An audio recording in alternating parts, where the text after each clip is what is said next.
अधिकारी फेडरेशन जिंदाबाद जिंदाबाद।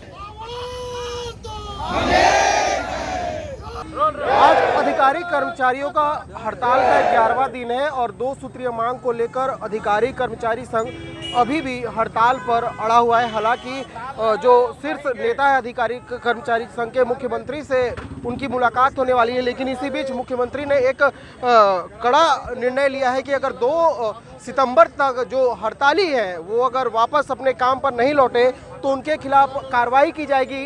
इसी बीच बीजेपी का भी समर्थन अब अधिकारी कर्मचारियों के हड़ताल को मिलने लगा है। क्या कहेंगे? देखिए, आज अधिकारी कर्मचारी फेडरेशन के समर्थन में हम लोग आए हैं। मेरे साथ में अंबिकेश केसरी जी, रमन अग्रवाल जी, विनोद हर्ष जी, जन्मजय मिश्रा जी, विद्यानंद मिश्रा जी, निश्चल सिंह, सभी लोग आए हैं। और ये एक बहुत बड़ा अन्याय छत्तीसगढ़ में हो रहा है। पूरे प्रदेश में, पूरे देश के अंदर कोई भी राज्य ऐसा नहीं है जो केंद्र के बराबर भत्ता नहीं दे रहा होगा, डीए। एक आध राज्य को छोड़ दीजिए जहाँ 33% है।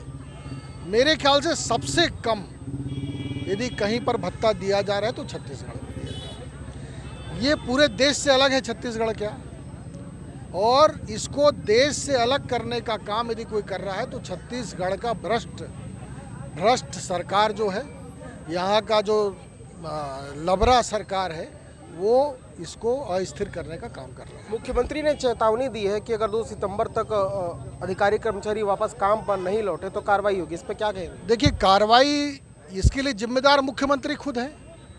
मुख्यमंत्री इस प्रकार का अन्याय क्यों कर रहे हैं? और अन्याय होगा तो कर्मचारी संगठन सड़क पर आएंगे, स्वाभाविक। और मैं तो कहता हूं कि Bharatiya Janata party state level पर भी हम लोग समर्थन दिए हैं। डॉक्टर रमन सिंह जी, अरुण साव जी, नारायण चंदेल जी, सभी वरिष्ठ नेता, अजय चंद्राकर सहित सभी लोगों ने समर्थन दिया। हम लोग भी यहाँ दे रहे हैं। कर्मचारी अपनी लड़ाई लड़ें, क्योंकि ये उनके हक और अधिकार की लड़ाई है और वाजिब लड़ाई है। और भारतीय जनता पार्टी की सरकार आएगी तो ये काम पूरा करेगी। यदि उनको पृथक किया जाता है सेवाओं से तो बीजेपी की सरकार आएगी तो उस सेवा को बहाल करेगी। और यदि उनको सर्विस ब्रेक किया जाएगा तो उसको भी रीस्टेट करके हम करेंगे। इसलिए डरने की ज़रूरत नहीं है, साहस के साथ लड़ें। बेरोजगार भी इस सरकार के खिलाफ मैदान में है, 5 लाख कर्मचारी भी मैदान में है। चर्चा का विषय है कि जब मुख्यमंत्री रमन सिंह हुआ करते थे तो अधिकारी कर्मचारियों के कहीं ना कहीं बात सुन लिया करते थे, भले ही लेट लगती थी। लेकिन भूपेश सरकार का जो रवैया देखने को मिल रहा है, सीधी चेतावनी मिल रही है, उसमें क्या कहेंगे? देखिए, दमनकारी रवैया है ये। जब विधायकों का और मंत्रियों का तनख्वाह बढ़ सकता है, जब आईएएस अधिकारियों को डीए मिल सकता है, तो कर्मचारी को क्यों नहीं मिल सकता है? आप सिर्फ एक सोची समझे एजेंडे के तहत कर्मचारियों को परेशान कर रहे हैं। और जिस प्रदेश में कर्मचारी बैठ जाता है वहाँ पर आम जनता को कितनी परेशानी होती है, ये 11 दिन से हम लोग देख रहे हैं। न्यायालयीन कर्मचारी भी आंदोलन में है। तो इसलिए इस परिस्थिति के लिए जिम्मेदार ये सरकार है, उसको तुरंत निर्णय करना चाहिए और प्राथमिकता के आधार पर निराकरण करते हुए ये समाधान करना चाहिए, क्योंकि ये राइट है।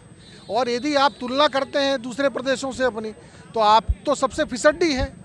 सबसे फिसड्डी स्टेट कोई है तो आज कर्मचारियों के मामले में छत्तीसगढ़ है।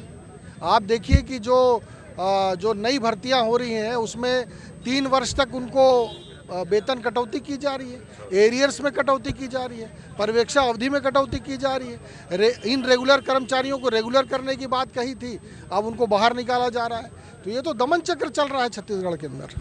ये थे बीजेपी के प्रदेश प्रवक्ता अनुराग सिंह देव, जिनका सीधे तौर पर कहना है कि भूपेश सरकार जो भी निर्णय ले दे, भले से सर्विस ब्रेक ही क्यों ना कर दे, यदि बीजेपी की सरकार आती है तो बीजेपी अधिकारी कर्मचारियों के साथ खड़ी रहेगी और उनके मांगों को पूरा करेगी।